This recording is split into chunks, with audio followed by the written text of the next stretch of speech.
दोस्तों, कथा संजीवनी में आपका स्वागत है। एक दिन श्री कृष्ण और अर्जुन बातें करते हुए महल से दूर निकल गए। मार्ग में उन्होंने एक गरीब ब्राह्मण को भिक्षा मांगते हुए देखा। अर्जुन को उस ब्राह्मण पर दया आ गई, अतः उन्होंने उसे सोने के सिक्कों से भरी एक थैली दे दी। ब्राह्मण बहुत प्रसन्न हुआ और वो सिक्के लेकर घर चल दिया। रास्ते में उसे एक चोर मिल गया जिसने उसके सिक्के लूट लिए। ब्राह्मण बहुत दुखी हुआ, मेरा भाग्य ही खराब है, यह कहता हुआ और भाग्य को कोसता हुआ ब्राह्मण पुनः भिक्षा मांगने आ गया। अगले दिन जब अर्जुन और कृष्ण उधर से गुजर रहे थे तो उन्होंने फिर से उस ब्राह्मण को भिक्षा मांगते देखा। वो उसके पास पहुंचे तो उन्हें चोरी की बात पता चली। अर्जुन ने फिर से उस पर दया करते हुए उसे एक बड़ा सा हीरा दे दिया। ब्राह्मण घर पहुंचा, उसने हीरे को बड़े जतन से एक पुराने घड़े में रख दिया जिसका प्रयोग नहीं होता था और सोने चला गया। अगले दिन ब्राह्मण के उठने से पहले उसकी पत्नी पानी भरने नदी की ओर गई। पानी भर के लाते समय उसके हाथ से घड़ा फिसल कर गिरा और टूट गया। ब्राह्मण की पत्नी को याद आया कि घर में एक पुराना घड़ा है जिसका प्रयोग नहीं होता। उसने सोचा क्यों न उसी में पानी भर लाया जाए। वो घर आई, घड़ा उठाया और वापस पानी भरने चल दी। नदी में जब उसने घड़ा डुबाया तो हीरा घड़े से निकलकर पानी में बह गया। जब वो घर आई तो उसने देखा ब्राह्मण पूरे घर में कुछ खोजता फिर रहा है।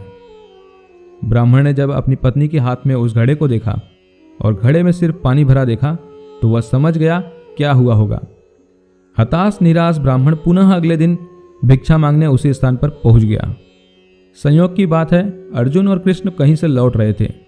उनका ध्यान फिर उसी ब्राह्मण की तरफ गया। उत्सुकतावश वो उसके पास पहुंचे और उससे पूछा कि अब आपको भीख मांगने की क्या आवश्यकता पड़ गई। ब्राह्मण ने फिर अपनी राम कहानी सुनाई। उसकी दुर्भाग्यपूर्ण कहानी सुनकर अर्जुन श्री कृष्ण से बोले, इस आदमी की किस्मत में सुख समृद्धि लिखी ही नहीं है। मुझे नहीं लगता कि मैं और इसकी मदद कर पाऊंगा। इस पर श्री कृष्ण कुछ बोले नहीं, बस उन्होंने उस ब्राह्मण को 2 पैसे दिए। ब्राह्मण ने वो पैसे लिए और घर चल दिया।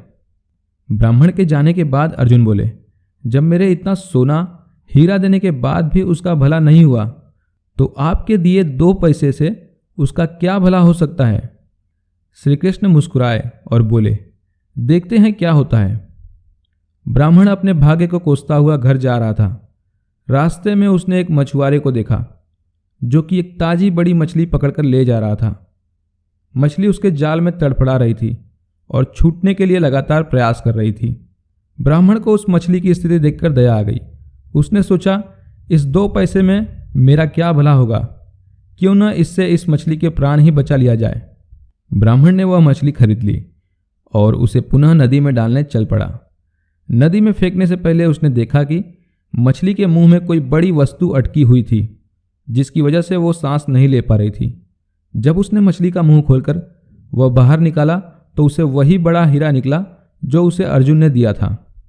ब्राह्मण हीरा पाकर खुशी से चिल्ला पड़ा, देखो देखो, मिल गया मिल गया, आखिर मुझे मिल ही गया। उससे थोड़ी ही दूर पर वही चोर जा रहा था जिसने ब्राह्मण के सिक्के चुराए थे। उसने जब यह आवाज सुनी और ब्राह्मण को नदी की तरफ से आते हुए देखा तो चोर डर गया। चोर ने उसे देखकर पहचान लिया था कि यह वही व्यक्ति है जिसके सिक्के उसने लूटे थे। ब्राह्मण के चिल्लाने की आवाज सुनकर उसे लगा कि ब्राह्मण ने उसे पहचान लिया है और अब वो उसे पकड़वा कर सजा दिलाएगा। चोर ने ब्राह्मण के पैर पकड़ लिए और बोला, अरे भाई, मुझे माफ कर दो, अपने सिक्के ले लो पर मुझे सजा मत दिलवाना, मुझसे बड़ी गलती हो गई। ब्राह्मण क्या बोलता, पर वो सारा माजरा समझ गया। उसने चोर को माफ किया, अपने सिक्के लिए और खुशी से अपने घर चला आया। अगले दिन ब्राह्मण सीधे अर्जुन के पास पहुंचा और उन्हें सारी बात बताई। ब्राह्मण ने अर्जुन को धन्यवाद दिया और चला गया। उसके जाने के बाद अर्जुन श्री कृष्ण से बोले, हे प्रभु, यह क्या चमत्कार है।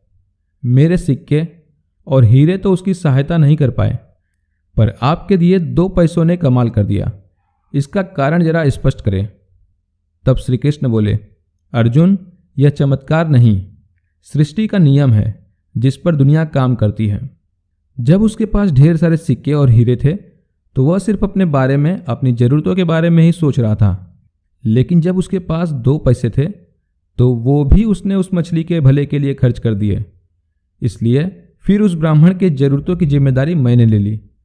हे अर्जुन, सत्य तो यह है कि जब तुम किसी दूसरे व्यक्ति के दुख दर्द से द्रवित होते हो या अपने सिवा किसी और की जरूरतों की चिंता करते हो, उन लोगों के दुख दूर करने और उनकी जरूरत पूरा करने का प्रयास करते हो, तो तुम भगवान के कार्य में हाथ बटा रहे होते हो।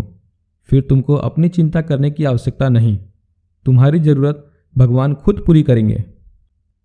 तो दोस्तों, आज की इस कहानी में बस इतना ही। उम्मीद करते हैं कि आज की यह कहानी आपको बेहद पसंद आई होगी। तो वीडियो को लाइक जरूर कीजिएगा और कहानी पसंद आई हो तो अपने मित्रों और परिवार में भी शेयर अवश्य करें। और चैनल को अभी तक आपने सब्सक्राइब नहीं किया है तो कथा संजीवनी इस चैनल को सब्सक्राइब जरूर कर लीजिएगा और साथ ही घंटी के बटन को भी अवश्य दबाएं ताकि भविष्य में आने वाली वीडियो की नोटिफिकेशन आपको सबसे पहले मिले। मिलते हैं अगले वीडियो में, तब तक के लिए आप सभी का धन्यवाद।